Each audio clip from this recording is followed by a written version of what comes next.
Conversations with Nicole.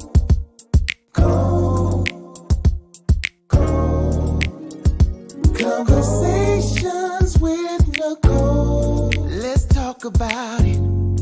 Tell me all about it. I'm here. I wanna know what's on your mind. The world needs to hear from you, and I'm so glad to have a conversation to reach the nation. And it's all about you. We'll help each other to discover innovative ways to positively change the world. Let's talk about. Let's talk about. Yeah. Let's talk about conversations with Nicole.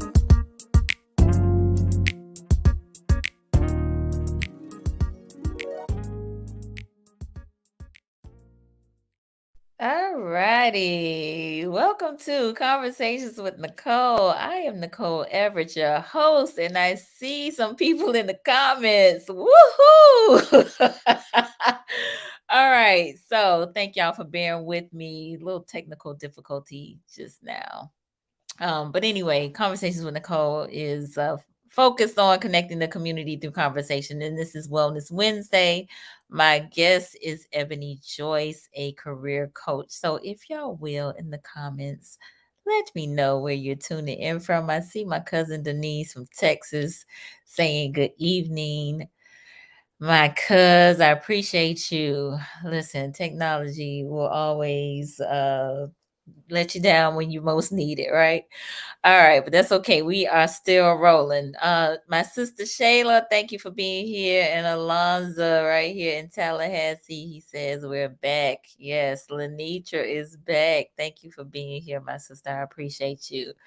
All right, so tonight we are talking about workplace, toxic workplaces and navigating them. So, I think this is going to be a great discussion. So, I definitely want to hear from you all as it relates to maybe some of your work experiences that may have been toxic. So, Diva Lock, Fresh 88 in Tallahassee, thanks for being here. And Marjorie. So, listen, Marjorie was the one who reached out to me back in January and said that she suggested that I connect with Ebony Joyce. She was in one of her workshops, and so I did, and that's how I became familiar with her or introduced to her. So thank you, Marjorie. She is really as dynamic as you have expressed. I've had some really great conversations with her. So we are excited and delighted to have her here tonight. I see Benicia Hires here. Thank you for being here. She is also here in Tallahassee. I appreciate you as well.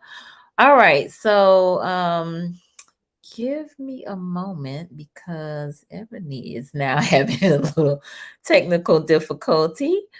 Um, so why don't we do this while I am getting her squared away? If you all will, in the comments, if you have experienced a toxic work environment, and maybe you don't want to reveal if your work environment is toxic currently, but if that has been your experience, just let me know in the comments. Give me a thumbs up or a church finger or wave your hand or something in the comments. Let me know if that has been your experience before. And even further, I would love to know if it has been, how did you manage? How did you combat that? How did you work with that?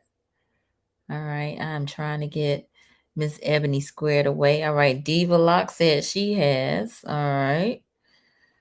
I have in my previous position. All right, Shanae, thanks for sharing that. And so it can be a little nerve wracking, I'm sure. Toxic work conditions. And I think, it can also be, especially for Black folks, maybe in predominantly white environments, it might be even a bit more challenging. And so we're going to flush some of that out, maybe some of the microaggressions that we may experience, or maybe as trailblazers, maybe someone who has not reached a certain level of, or that is reaching new heights within an organization. Maybe they haven't had upper or senior managers that were African American, and it's just a different kind of environment, different playing field. So, okay, Marjorie said absolutely. So she has experienced that as well. All right, so this is going to be a robust conversation. All right, again, hopefully we can get Ebony squared away. I did just text her the link, so hopefully she'll join us momentarily. All right, so here I see her backstage, so I'm gonna go ahead and finish reading her bio. All right, so Ebony Joyce is a career coach and consultant, founder of Next Level Career Services, a career development company. She is an experienced career coach. She helps clients leverage the education experience and expertise they already have to find the fulfilling work they deserve.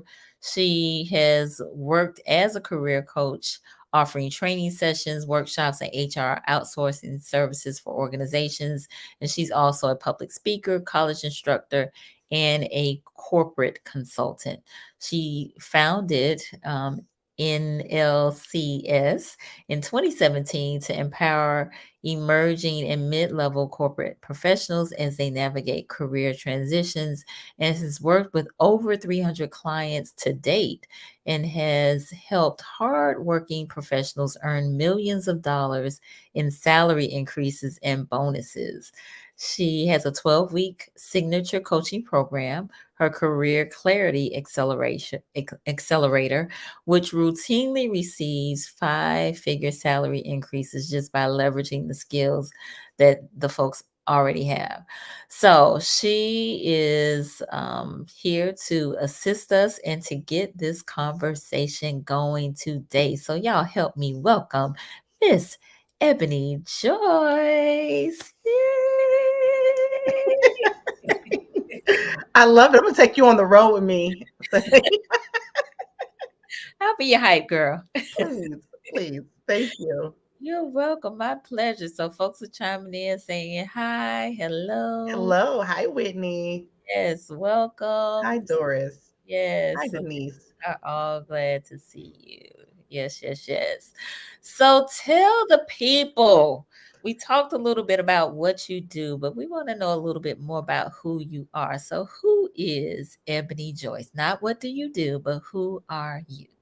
See, I listened to your show enough to know that. That was coming. You knew it was coming. Yes. Oh my gosh. God has been so good to me. So I am first a child of the Most High. So, first and foremost, I am a daughter. I am a sister. I am an aunt.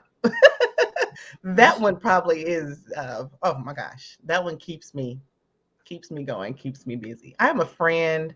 Yes, I am a servant leader. Yeah, I am trying to be all the things, yeah. but making sure that I am putting myself first. Indeed. Indeed. Love that. Love that. Love that. Okay. Very good. And so, just quickly, what kind of prompted you to start your business? Oh my gosh, I'm gonna give you the short version today. Okay. All right. um, it was my own workplace trauma Mm, that prompted me and led me to where I am. Now, mhm. I spent 15 years in my corporate background. So it wasn't like I just started, um, you know, this yesterday. So I've been through a lot in my own corporate journey. And so I was my first client. Mm, And yeah, from there, it just took on a life of its own.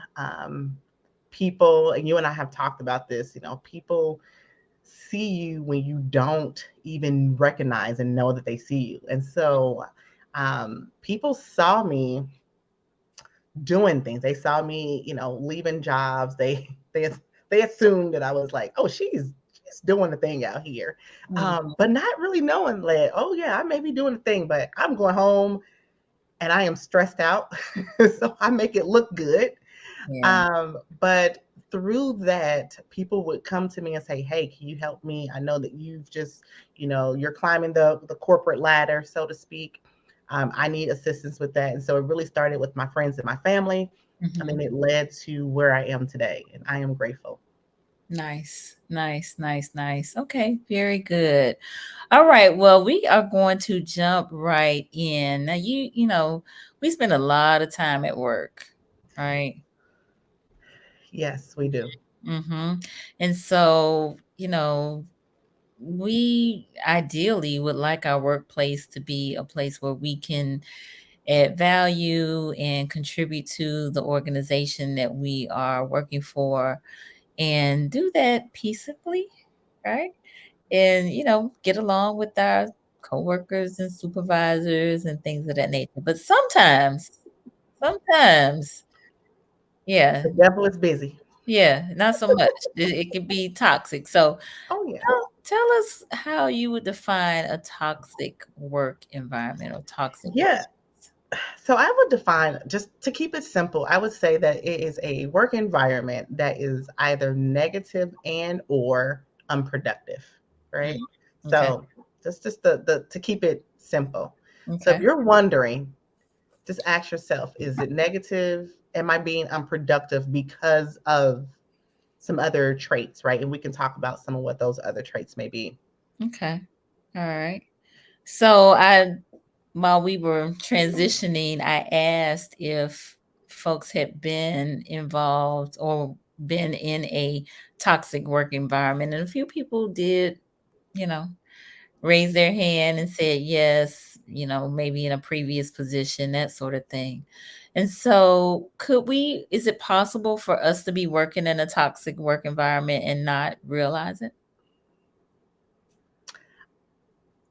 So let me ask this question. Is it possible for someone to be in a toxic relationship and not know it? Mm. Oh, well. I think it is. So it causes me to question whether or not toxicity, if you will, is a personal thing in terms of the person who is in that environment. They are the ones that define it as such. Yeah, absolutely. Right. And I think that and the reason why I asked the question, is it possible that you have been in a toxic relationship of any kind Hmm. and you not know it is because sometimes we just don't know. And sometimes we have become so accustomed to things Mm-hmm. that they seem like the norm to us, Mm-hmm. Mm-hmm. right? Um, the way someone communicates with you, you may think that that shows love, and someone else may look like, "What is going on?" Yeah. Right? And so the way that the communication between you and whether it be a coworker or it be someone in leadership, that communication can be toxic and you not know it, Mm-hmm. right? So, especially for women of color, um, for our BIPOC communities, like some of those things are so ingrained in us, right, that we just don't even recognize when we're in something toxic. And sometimes for us, we've been in toxic environments, and this just seems like it's just better than what we were, right? So we know it's not the best, but it's better than the last relationship we were in. And Mm-hmm. so we start to accept things that we know are toxic, but we're like, what is the alternative? Indeed. All right. So let me recognize a few people. I see you, Miss Kiosha. Thank you for being here. Good evening. Marjorie said that the greatest disdain she had at a prior job was walking in the door and being asked, "Did you wear your hair like that on purpose?" By your boss because your hair was natural. Ooh, not the Yeah. greatest way to start the morning. Yes. And we were just talking about We were. having the hair. We just had the hair conversation earlier. Hear So conversation backstage. Indeed. Yes. Yeah, and particularly as people of color, right? Black folks, right? Who this is the way I was born. I can't help it. Right. And so now you want me to conform to the European way or the Western way of maintaining my hair or my look. Yeah. it's And Black women are so dope. We're so cool. We're so versatile. It's like one day we wear it straight, one day we wear it curly, one day it's just depends on how we feel, right? Like we're amazing. So it's like, yeah, today this is how it's gonna look. Tomorrow mm-hmm. it may look different, and just to be okay with that. But yeah, and Yeah. that is what we were talking about, like when we talk about like microaggressions in the workplace, Mm-hmm. right? Mm-hmm. But yeah, like we have to. That's finding a workplace in that situation is being able to find a place where you can bring your whole self to work, right? Like Right. where you don't have to feel like, oh, I need to, or interview where people are like, I have to wear my hair straight for the interview. Like I Mm-hmm. remember when I initially went natural, and it was like on a weekend, I just did a big chop, and I got a phone call, and I was like, I just cut my hair off. What do you mean I have an interview? I had no idea what I was going to do because I was so used to wearing my hair straight for interviews. I Mm-hmm. went in there with my little baby curly fro, and next thing I know, I was getting a job offer. Mm. So I was like, okay, I could do this thing. Long hair, short hair, no hair. Right. Like, yeah, Yeah. So it's the acceptance of you, you it know. starts with you. It does. It does. All right. I see you, Michael Cork. And Lenitra said, what? Now, Lenitra is a local anchor here in Tallahassee. And so I know she probably has had some, you know, concerns or issues or struggles with, her hair. And she is now rocking the twists, and they look really nice on her. And That's what's up. so, I think that that just is a sign of, I believe, our, natural hair or natural looks, um, especially on African American women, being more accepted in this day and age. Although Yeah, there still are struggles as it relates to it. I mean, you got the whole Crown Act. I don't know how familiar you are with that, yeah, yeah, Ebony Joyce, but yeah, that is huge, and that's in the military as well as in corporate America. yeah, absolutely. I mean, and some of it can be, geographical, right? Like I mean, I was telling you, like I'm I'm in the Midwest, and it's a little different. I mean, we're coming around, Hmm. but yeah, I mean, it depends on where you are, and Hmm. where you live. I have friends who live in, like in the South, and they're like, I've never had this issue, right? And then you come up north and you're like, yeah, things are a little different. So Hmm. sometimes it just depends on where you are, but regardless, it really starts with you. So Yeah. All right. I see my mom is here. Thank you for being here, Mom. I appreciate you. All right. I'm going to jump down to Marjorie's comment. She said, the crazy part is she was African American. She believed in the perm and did not believe in being natural and tried to force that onto other young Black women. I found that in that particular environment, I received more backlash from other persons of color than white coworkers. Wow. And that can definitely be the case, right? what's the saying? All skin folks aren't kin folks. Yes. Yes. Yes. Yes. That's probably one of those Yes, instances, I would say. Yeah. indeed, indeed. All right, I'm gonna go back to Kiosha. She said, I witnessed my boss have a full-blown temper tantrum in a meeting, beating on desks, kicking chairs. He had the nerve to act surprised when I resigned. Ooh, mm-mm. Yeah, we need to get some anger management going. Yeah, absolutely.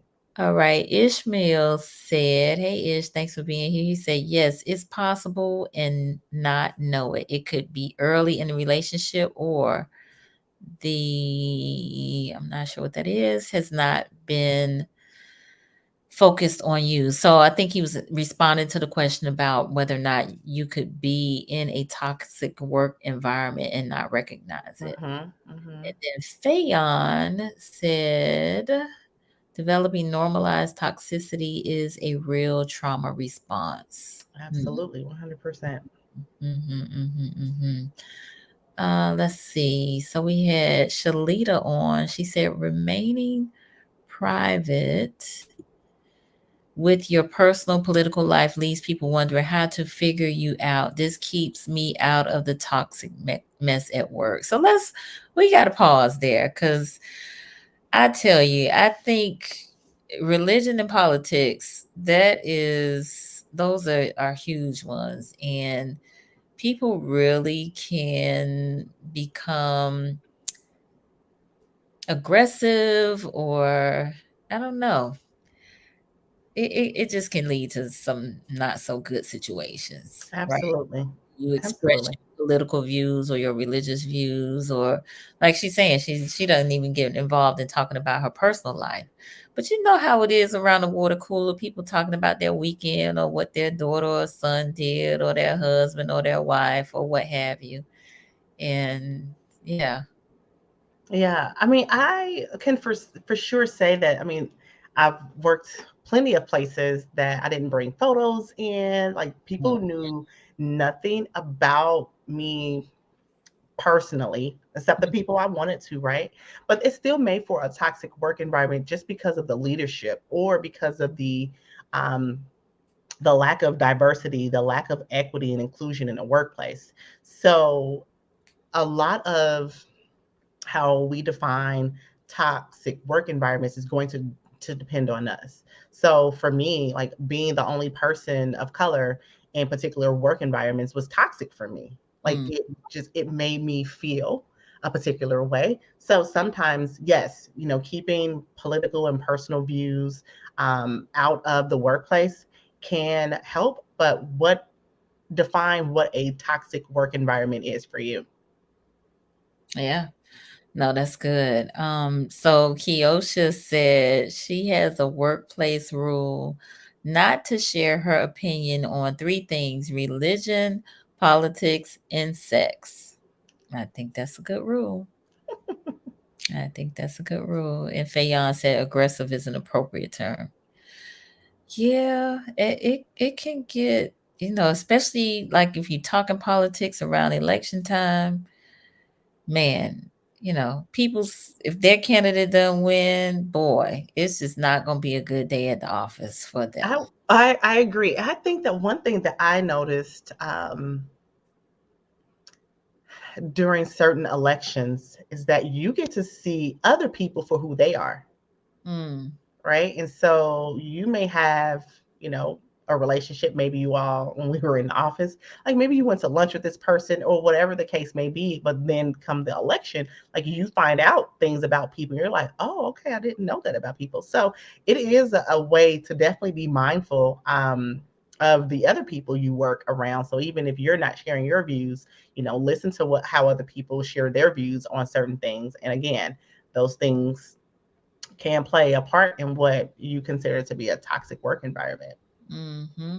Indeed, indeed. So I'm kind of curious, Kiosha talked about leaving because her boss used to have temper tantrums. Marjorie's talked about uh, um, a black supervisor who commented about her hair being natural.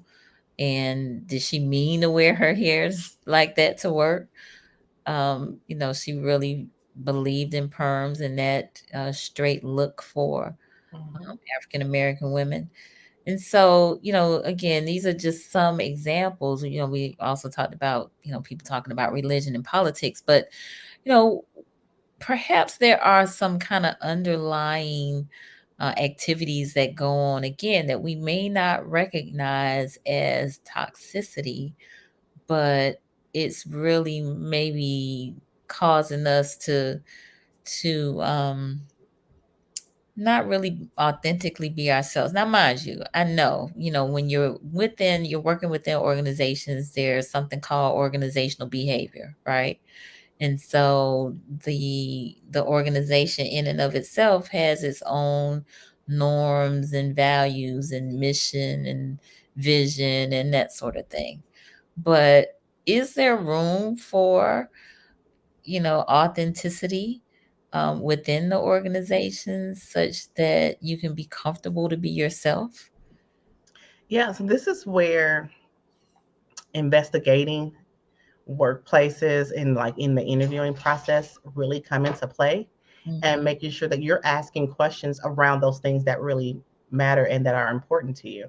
mhm, So, for example, if culture is one of those things, or if work life balance is, because a lot of times when we think about a toxic work environment, it is around, turnover, work life balance, burnout. So, those things can create a toxic work environment. mhm. So, make sure you're asking questions around those particular your values, like your personal values have to match up with the organization's values. So if you say to me, I have clients say this to me all the time, like, I value my time. And then they go into an interview and they're like, oh, we're looking for you to work 40, 50 hours a week. Not 40, 40 is probably normal for most people, but Mhm. 50, 60-hour work weeks. And when you tell me that time is important to you, it's like that value, your value of time in your family, and then they're asking you to work 50, 60-hour work weeks. It's like that doesn't align. So it's very important that when we're going through the interviewing process that we make sure that our values align with the organization. So Okay. Good points. Good mhm, points. So definitely ask those questions before you accept the offer, right? yeah. All right. Shanae said her former boss was a black female. She thought she could be a mentor to her, but she absolutely despised her. The more I achieved, the more she targeted me. She even convinced some of my colleagues to turn on me for no reason. I always remained professional and excelled in all tasks, but nothing I did was good enough. She did all that she could to dim my light, and it had a major adverse impact on my self esteem. Thank God I was offered an amazing opportunity under the leadership of and it got cut off. But, I have had a situation like that as well. And um, my supervisor was actually jealous of me. And it wasn't until years later that and she called to talk to me and to apologize to me and told me that she was jealous of me and she wished she had treated me better. Years later, like years after I left, she called to tell me this and I just broke down crying because I felt all of that, but I just tried to remain positive and professional like Shanae is describing regardless of that. And so it probably did have an impact on my self-esteem as well, but I just, again, kept moving forward as best I could. Whew, Yeah. I'm getting a little emotional just thinking about it right now, but yeah. Wow. Yeah, I've never had that come from a woman of color, but I mean, I can imagine. But yeah, those are, again, we have to determine what is toxic for us. But the key thing from what you just read was self-esteem, and we're letting other people's thoughts, habits, behaviors impact our self-esteem, Mhm. right? Like the key word in there is self, right? And when we start letting other people impact how we feel about ourselves, we then have to take a look at ourselves and say, why am I letting outside forces impact how I feel about myself? So let me pause there. And I see your question, Court and Kiosha. We definitely will get to those, but I think too, why we probably put up with so much is because this is our livelihood. This is the way we make money in order to take care of ourselves, to take care of our families, to do the things that we like to do. And so, I think it's a different day now, especially post pandemic, especially with the great resignation and businesses have closed as a result of people saying, I'm not working under these conditions or I'm not going back to this office environment. And so I think it definitely has shifted now such that, folks can now I don't think there's such a commitment to positions as our parents maybe had.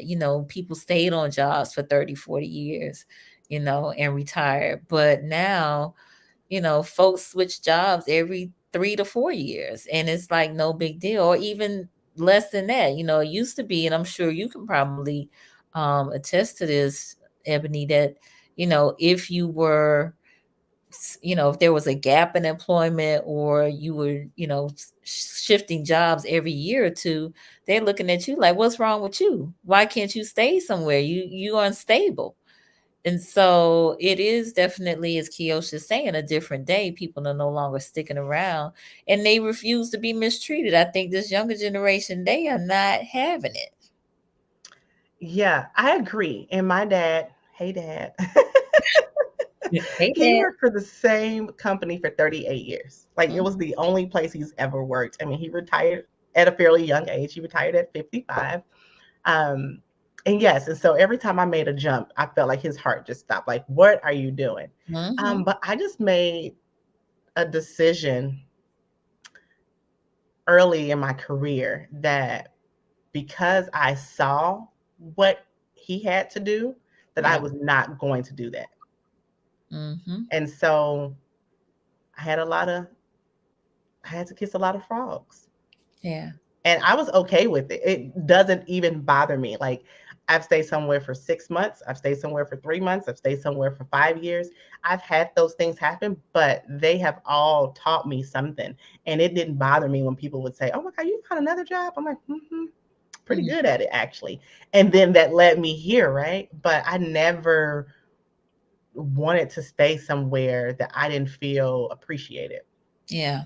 Yeah. Yeah. And I think that speaks to us valuing ourselves and what we can contribute to organizations, and realizing, a lot of times that those skills are transferable. They're not just locked into this particular sector or industry. Yeah. And we can learn something new. Yeah. And a lot of times it's not, it's our confidence. It's not that, I think people get sometimes people get the two they interchange the two between like my self-esteem is here, so I don't feel like I can go out and look for anything. But it's like, no, it's your confidence that's Mhm, the issue. Now mm, they play off of each other. So it's like I don't, because this person has made me feel a particular way, I don't feel like I have a skill set, or we have just been doing the same things for so long that, mm, like you mentioned, we don't know how to take those transferable skills and go from being in healthcare to being in tech, or whatever industry we want to transfer into. So it really, and a lot of times when we do look, we like to go back to what we've always done, and this is what we always have to do, and mm. not saying like, how can I take this and create something new? How can I be a unicorn in this industry? Because nobody is you. Like we Yes, just have to realize, like, no one has the same skill set. I don't care if it's the person that sits next to you at work and you all do the same thing. They still are not you. You still have a unique value proposition, and you mm, just have to understand how to market it and how to position that. absolutely. All right. So we are a little over the halfway mark. So I just want to do my little station ID. You are on Conversations with Nicole. This is Wellness Wednesday, and I've been talking with Ebony Joyce, the career coach, about navigating toxic workplaces, toxic workplaces. And we have especially been focused on Blacks and minorities in the workplace, and some of the toxicity and microaggressions and things of that nature that folks have experienced. So I want to circle back because, again, we did have some really great questions in the chat that I would like us to address. So Michael Cork asked, is toxic and confrontational synonymous? Are they synonyms? Some questions come as a result of a diverse work environment. So, is toxic and confrontational synonyms or synonymous? What's your thoughts about that? Um, I think it depends, right? I mean, it definitely can be. Mm-hmm. So I mean, it's very situational, right? Um, Confrontational may have been, it can be an isolated incident, or is it something that if over time it is continuous, then it can definitely make for a toxic work environment, right? So I think that to me would say, hey, like this was a isolated incident, hasn't happened again. There was that situation that happened. Okay, if this is something that is going on and it makes you, again, if we go back to the definition I gave earlier, where there is negative or it makes for an unproductive work environment, then yes. Okay. Mhm. All right. And then Kiosha wants to know, what is the best way to respond to microaggressions in the workplace? Ooh, the best way to respond. Again, this is going to be situational, right? Like, what is the particular situation? Who is it with? But the best way is to have a conversation first and foremost, to really address the issue, right? I think a lot of times, especially for women, for people of color, for women of color, like we sweep things under the rug, because we don't want to be seen as the angry black person, right? So we're like, we don't want to say anything. So that I think has been our issue because we want to just keep things silent. So we have to speak up and have a voice in those issues. And so I think that's where it starts. It has to start with a conversation. I mean, and then figure out like who that is coming from. But I'm like, for me, I'm like, I'm always going to take it to, leadership and say, hey, do I have your support in this? And so once I get that support, and then we can start to document things if they need to be documented. So if you're going to if you're willing to play the long game, right, and say, you know what, I'm going to follow this through. We're going to document things that need to be documented. We're going to have these conversations, and then maybe other things can be put in place, like a diversity training, or some other things that organizations can start to look at, because these things are now being brought to the forefront. But if organizations don't know that certain things are happening, right, then there's no way for them to really even try to be reactive, because that's what they're going to do, but to try to be reactive to the situation. Mm-hmm. No, that's a great point. I think sometimes people can be labeled as, and maybe this might not be a formal label, if you will, but informally labeled as troublemakers, or, someone that is complaining all the time about something. And so, I think, again, we may not act on or report or um, bring attention to some of these behaviors, and let a lot of that sort of thing slide, because again, we may not want to be thought of as the angry black person or the troublemaker in the workplace. So we have, again, quite a few comments that I definitely want to bring to our attention. All right. So my sister Shayla said she had to leave school because there was a new principal who came to the school and was just set on micromanaging the school staff. He was our principal at that time of COVID and virtual learning. Yeah, that can be challenging, the whole Yeah, micromanaging piece, right? absolutely. I think that, again, um, how do you work best if that is creating negativity and it is causing you to be unproductive? Then absolutely. This is where, for managers, there's a lack of trust when they're when you're in those areas where it's like I'm being micromanaged. Yeah. There's typically a lack of trust on the other end of that. So there, again, communication needs to happen, and really ask questions and get in front of it. Um, have those one-on-ones with your manager. Figure out why they're. I mean, if you're new in the role, it could be they don't trust you yet because you're new. Um, some habits die hard for managers if they're a new manager and then their butts on the line, so they feel the need to micromanage. But this is the opportunity for you to get ahead of things where you can, like, you know what, I know that the deadline on this is coming up. I'm going to do this before they even ask about it. So Mm, it's like, all right, and then there can be that trust can start to be reestablished in the relationship or established in the relationship. So mm. that's always important. Indeed, indeed. All right. Fayon said that when I worked in retail, I always appreciated when potential employee asked me genuine questions during the interview. It often revealed their needs and wants if hired and set a tone. Yeah, that's Yeah, good. yeah, Hmm. Yeah, that goes back again to, asking those questions about the organization before that line up with your values and goals and that sort of thing before accepting an offer.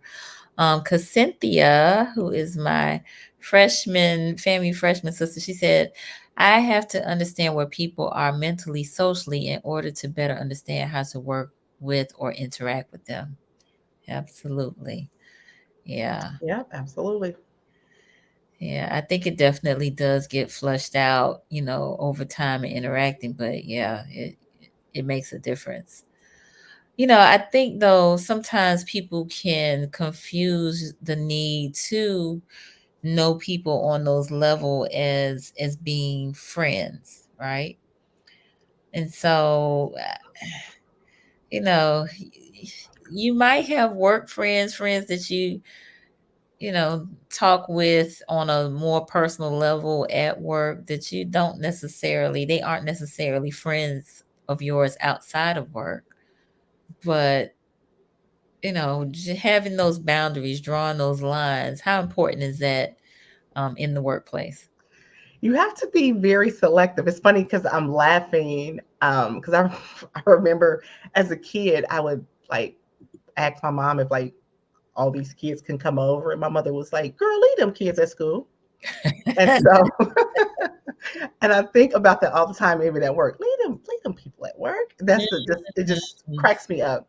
And Mhm, so, relationships are important, and we have to find where that fine line is, right? Like there are those people who you build relationships with. I know people we end up with workplace trauma and workplace hurt, right? Because we're like, I thought this person was my friend, and then they did this thing behind my back in the workplace. So we have to just really use our discernment when it comes to friendships and relationships within the workplace. So yeah, I mean they can be beneficial. I mean they can also hurt. I mean I love building relationships, absolutely, mhm, but I think that you definitely have to be mindful of the relationships that you build and how far to take those relationships, right? mhm. Indeed. All right. So Marjorie mentioned that life is too short. I'm seeing older individuals stay at a job 30 years stressed and die shortly after retirement. Shaking my head. Prioritizing happiness is number one. As discussed on Monday, what would you do for free? So Monday's show was on finding your passion, and passion was something that you would do or work that you would do for free. So, yeah, Margie, that is a very good point. It shouldn't be like that. It really, really shouldn't. So we gotta change the narrative. And again, I think you know, post 2020, it is definitely shifted. I mean, Absolutely. we definitely see workers have rights too. And I'm not talking about workers that are a part of a union. I mean, if we learn nothing else, we learn that workers can command signing bonuses. Listen, they were giving signing bonuses to Burger King and Ruby Tuesdays. Okay, so it can happen. I never thought I would see anything like that Yeah, in my yeah. lifetime. It has been what a time. Um, I mean, I've gone to restaurants and I've seen they're like, we pay on the same day. We pay, I don't know, it's just for it's like a fast food. I'm like, these numbers. I mean, but now we're paying for it because I look at the menu and I'm like, Oh my goodness. So Right. like it's coming back to bite us in the butt, I guess. But I want people to be able to have. I mean, I think people need a livable wage. So that is important. But yeah, we are definitely in this place. I know a lot of people may not believe that we are because of like all the layoffs. That there are layoffs announcements earlier this week from Amazon. I think they're laying off like 9,000 more people.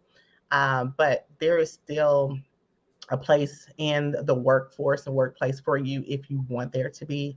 The market is competitive. That just means, again, like I mentioned earlier, that your marketing, your messaging, and your branding just has to be on point.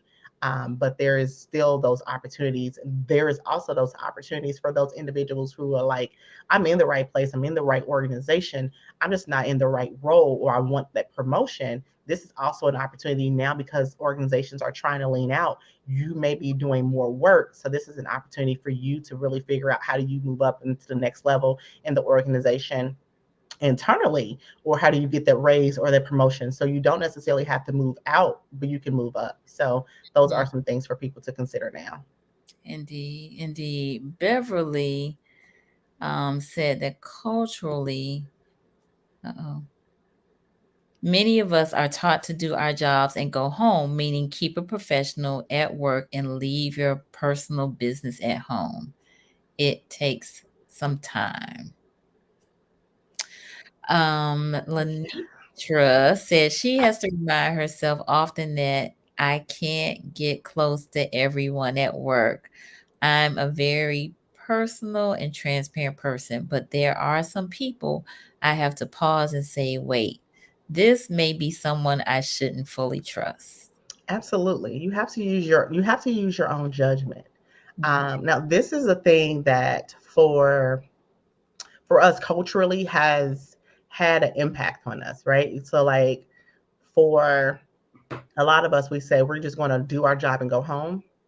Um, what we've seen is mediocre Mike goes to the bars, he goes golfing, he goes to the happy hours after work, and mediocre Mike ends up with a promotion, um, a mm, raise, what have you, because even though he's mediocre at his job, he's mhm. learned the power of networking and the power of relationships within the organization. Right. Right? And so, like for us, we have to understand how important relationships are, whether they're in the workplace or they're outside of that. So, whether it's you volunteering, if it's community service, if you're in your sororities and fraternities, like the power of networking is so important. So, you have to figure out who you want to network with and what those relationships are that you want to build. But you have to figure out, like, again, referrals are like 80% of people get hired. And so, yeah, you can apply for job boards, but when you apply on a job board, 250 on average, 250 other people have applied for that same role. Where Mm, the person who, says, hey, I saw a job and I know you work there. Can you give me a referral? And the person sends them a quick link and they can apply. And like they're getting the phone call and they may even get the job. They'll get the interview. They may even get the job. And so, like, we have to realize how important relationships are. Yes, we don't have to be best friends with these people, but we do want to make sure that we are maintaining and growing and nurturing relationships within the workplace, mhm. especially in a remote and virtual environment where we don't have the water cooler anymore. We don't, you may work in California and your coworker or your manager may be in New York. So where you're, 3,000 miles apart, how do you still build those relationships? So we Yeah. have to take that into consideration. Right. And so in the virtual world, in Zoom meetings and that sort of thing, it might be in the chat sometimes that you have these private conversations. Yeah. However, sometimes they eliminate the the opportunity to have these private chats in those on those Zoom in those Zoom rooms. So again, it may not be as convenient as it once was when we were in person. Uh, Yeah. mm-hmm. So Yeah. Keosha is telling Lenitra that that's discernment in terms of her trusting her gut on not befriending, everybody at the Yeah. office. Yeah, Mm, because you don't know. I mean, especially like who you are.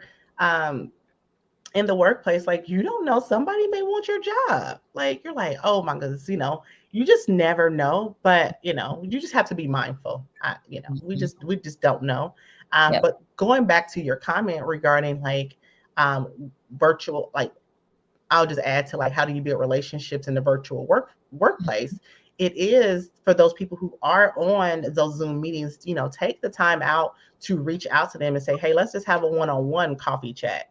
So it's Mhm. like you have to be intentional about how you want to build relationships in a virtual work environment, but it can still be done. Yeah, yeah. Beverly said she agrees that networking is important. And so, as you stated, yeah, in the virtual space, definitely be intentional, set up a call, set up a virtual chat or something, such that, especially if you're not in the same city, so that you can, get to know this person that you have this working relationship with. Yeah. Right. And I'll just add to that. For those individuals who may be younger professionals, I strongly suggest that instead of doing a remote environment, that they do a hybrid, something where they can still kind of build those relationships. It's easier for those individuals who have 10 or 15 plus years of experience in the workplace already to go virtual or be in that remote environment. But if you are fairly new in your career, if you have in that opportunities, I definitely recommend that you learn the physical environment of being in the workplace. Mm, Um, so that is very important. I mean, would I've learned so much from being in that physical space that I don't think I would have ever encountered, good, bad, or indifferent, being in a physical and being in a remote environment. Now, for a lot of those individuals, like they may never even see a physical space. Like it just may be what it is. But if the opportunity presents itself, yeah, definitely try something hybrid earlier in your career. for sure. Kiosha said that she manages a team that's all virtual, and we have to be intentional about connecting and sharing to build an effective relationship. 100%. Mhm. Absolutely. Good for you. Thank you for sharing that, Kiosha. All right. So we've talked about so much. And I wasn't taking notes, but I'm glad this is recorded so I can go back and look. But we've talked about how confidence and self-esteem can be challenged in these spaces, especially if there have been some aggressive and microaggressive comments and behaviors with our coworkers or our supervisors. We've talked about um, asking certain questions prior to accepting offers to make sure that the culture, well, hopefully folks will be honest, but the culture of the organization lines up with your values and standards and so on and so forth, as well as not to befriend everyone in the organization, but also network, realize the value in networking and building relationships, in the work environment, that is also very important. Um, uh, Again, I'm kind of going off the top of my head and trying to recap some of what we have discussed. But is there anything as we get ready to close out that you would like to share with us, that, something that we should be mindful of in navigating these toxic workplaces that we may encounter? Yeah, I'll just say this. There is because we're talking about Wellness Wednesdays, right? And when I think about this, like the thing that comes to my mind, whether it be um, physical, mental, emotional, is that you cannot put a price on peace. And so, like, yes, we work for a living. We don't, you know, live to work. And so we have to make sure that we are putting our peace of mind, our peace of health, whatever that may be for you, in the forefront, because companies they're putting themselves first. I mean, we see that even as companies are laying off. They're not laying off for personal reasons, they're laying off for business reasons. These are business decisions. And so they're making the best business decision for them. So you are the CEO of your career. So you have to make the best business decision for you. So if that best business decision for you and your family, or your board of directors, I like to call them, if it is to find an exit strategy, then you need to consider that, because you only get one life. A company is going to put the I've had coworkers pass away, and within a week or two, those job postings were put back out there. So, Mm, like, you have to prioritize your health, your wealth, and your well-being. So, yeah. mm-hmm. Indeed. All right. Thank you for sharing that. So, Ishmael said key questions such as employee turnover for those that are still there may not have experienced the irony of the toxic boss. And Ish, listen, he texted me because I didn't know what he was talking about. He texted me what the definition of that word was. So I'm gonna tell y'all in just a minute. I love it. I love it. I love it. I love it. Yeah. And so this is where, though, what's important that you can do is, The this is why. Oh, go the ahead. anger of the toxic boss. Oh, okay. Yeah. This Mhm, is where, like, yes, though, because of turnover, mhm. you may have employees who are not there anymore, but this is the power of LinkedIn. This is the power of networking, and this is where you get you investigate, you put your CIA hat on, Mm, and you talk to people. At least I advise and recommend that my clients talk to people who are currently within the company, or who may have been there before. You can find anybody you need to on LinkedIn yeah. and say, hey, you know what, I'm interested in a role there, or I see that you've been there, you were there prior to what have you. I just want to learn a little more about the culture before I apply, or before my interview. Do you mind having a quick or 10 or 15-minute conversation? Most Mm, people are definitely willing to do that, especially if they were there before and they're not there. They're like, let me stop you right now before you right. even go into that. But Mm, you also have to be mindful of that, because someone else's experience is not your experience. So you have to make sure you're listening for, or what you're listening for, and mhm, what your values are. So if someone mentions, I don't know, if it's like, if your values are about, like, I just want to make sure I'm going to be paid, my value, not my worth, because we're priceless, mm, but I'm going to be paid my value. Then it's like, okay, I have a question about money, or I have a question about, the leadership. I have a question about the personal and professional development. I have a question about the environment and colleagues and coworkers. Understand what your values are. Once you understand what your values are, when you have that conversation, you're like, okay, that's not a value or issue of mine, so I'm not concerned about that. But it's good to have that information. But this is where you can go on to even Glassdoor. People like to leave reviews, mhm. good, bad, or indifferent. But you have to do your due diligence. You have to do your research. Companies do a background check on us, so we have to do a background check on them. It goes both ways. Right. So Jerry Smith is on. He said research is important. Shanae said, Amen. Peace of mind is paramount. Absolutely. Peace of mind is paramount. All right. So, how can folks connect with you, Ebony Joyce? Yes. Well, I am all on LinkedIn. Yes. So follow me on LinkedIn. I love to have the career conversations. Mm, So there is where you can find me the most. okay. Absolutely. So thank you. How many of you all are on LinkedIn? Let us know in the comments. If you're on LinkedIn, give us a thumbs up or Yes, your hand yes. or something. Let us know. And if you are, then you definitely want to link up with Ebony Joyce. You absolutely want to. It's funny because, I mean, most people, I don't know, LinkedIn has 700 million users, and like, most of them are, only 1% of LinkedIn people who have accounts are actually active on the platform.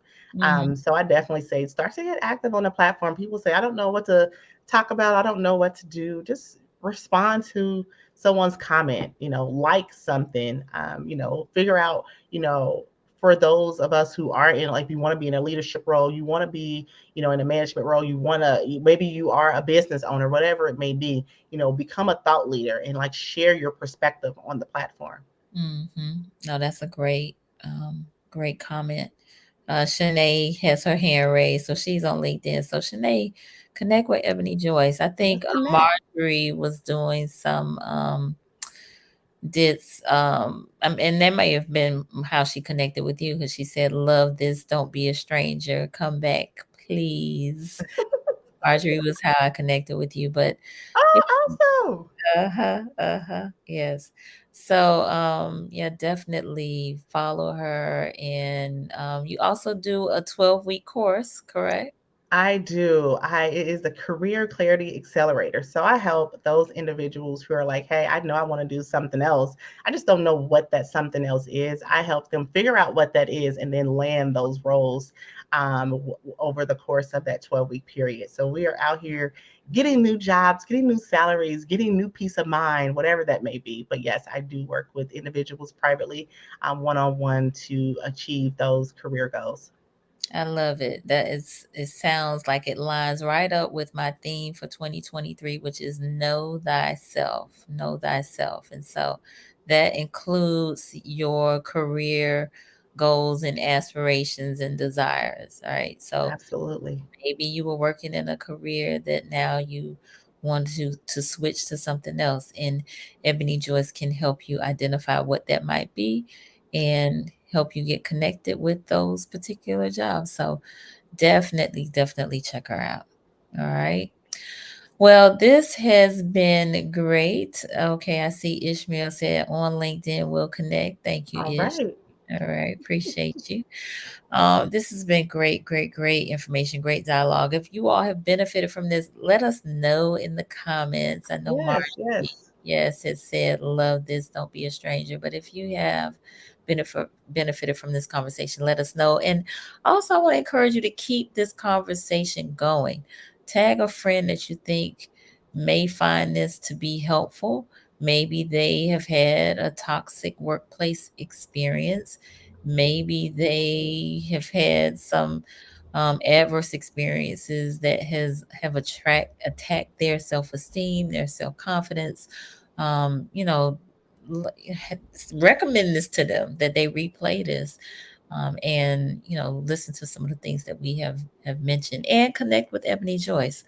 All right. So I see Jerry saying absolutely. Also, Johnny Johnson, thank you for being here, Johnny and Jerry. Enjoyed the presentation. I appreciate it. And for those of you who may be new to the platform, I invite you to subscribe to the Conversations with Nicole YouTube channel.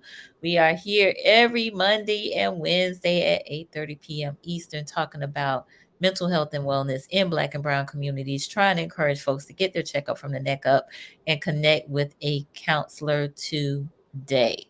And so Friday is we're doing season 12. We'll be on at 7 a.m. pre-recorded. Christelle Avalis with the Pace Center for Girls Leon County will be my special guest. She is the executive director. She has a very unique story in that she was a Pace girl once, and now she is the executive director of that organization. So you definitely don't want to miss that. Again, we'll be on 7 a.m. on Conversations with Nicole YouTube and on the Greater Works Network on Roku TV. So check it out. All right. Again, Ebony Joyce, thank you. Thank you. And our viewers, thank you. We appreciate you being on and bearing with us in our technical difficulties tonight. Y'all hung in there with us. Thank you, my sister Shayla. I love you.